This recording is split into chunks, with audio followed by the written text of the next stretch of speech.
Shane Ryder here with a new ace, somewhat. He's been here for a couple of weeks. Brandon Drury, he's seen some time at third base, second base, and now he's even seen a little bit of time at shortstop. You broke into professional ball back in 2010. You were a 13th round pick by the Atlanta Braves.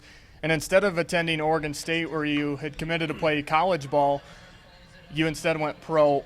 What went into that decision, and why did you choose to get your career started?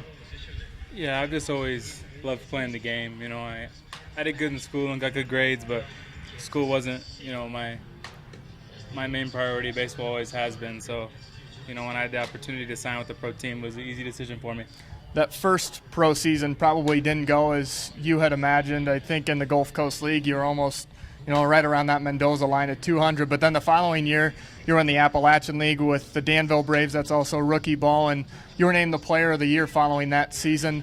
What changes did you have to make in the off season, going from high school to pro ball, and just how much different was it?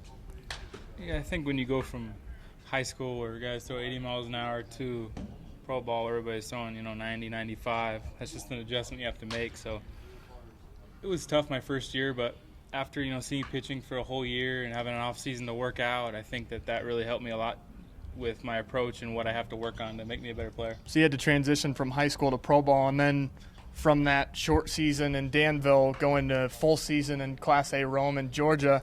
What changes did you make then? You go playing 70 games to 140.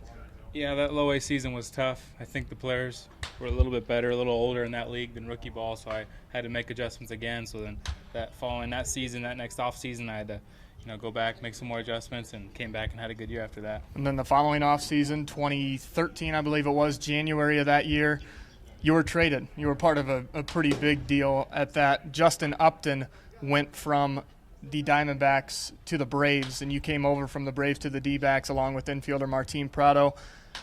What was that day like? How did you find out about the trade? And then when you realized that, hey, I got to report to Arizona for spring training rather than Florida? Yeah, it kind of shocked me at first just because that's all I knew was Braves from the time I signed. So to get traded and have something like that happens, obviously an honor for a guy like Justin Upton, but it was, it was crazy at first. And then when I knew spring training was in Arizona, it's a lot closer to home, so that was nice, and it still is. It's nice for me. Close to home is something we got here now in Reno. This is the closest affiliate for you professionally that you've played with. You're from Southwest Oregon, is that right? Oregon, Southern yeah. Oregon, Yeah. Okay.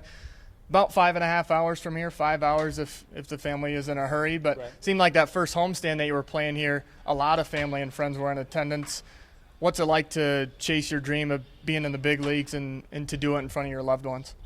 Yeah, it's cool. And like I said, when I was with the Braves, everything I played was on the East Coast, so that's Opposite side of the country. So they came out as much as they could, but it's different now that I'm only 5 hours from home. They come all the time, and friends, that haven't seen me play, come out and watch me. So that's fun. You're playing well here. You're hitting north of 350 right now, picking up where you left off in Double-A Mobile. You were named midseason All-Star for the third time, but you didn't get to participate. So what do you plan to do with this upcoming All-Star break? My family's coming out tonight, so I'm gonna drive home with them after the game Sunday, and take a couple of days off and relax with the family, and then back at it in Salt Lake.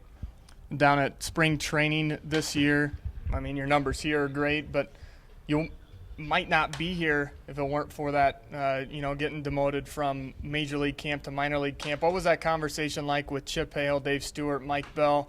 Because you hit north of 400 in spring training in 15 games. I mean, you showed that you belong in the big leagues. What was said to you, and, what motivation do you carry into this season?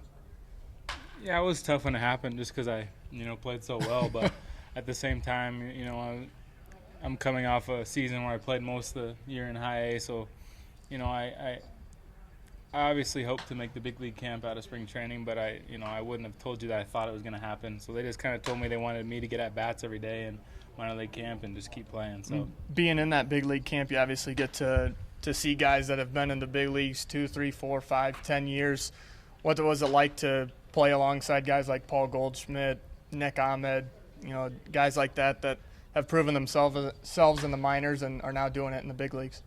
Yeah, it was awesome. I mean, I don't think I've had that good of a learning experience in my career as I had in spring training. Just being around guys like that all the time, like Goldschmidt and Pollock, guys who are just dominating the big leagues now, or even coaches like Grace and all those guys who have, are big names in baseball. Just to be around them and pick their brains was special for me. You got some guys here too, Jamie Romack, Danny Dorn, Nick Evans, guys that have spent plenty of time in the major leagues and overseas in the Japanese leagues.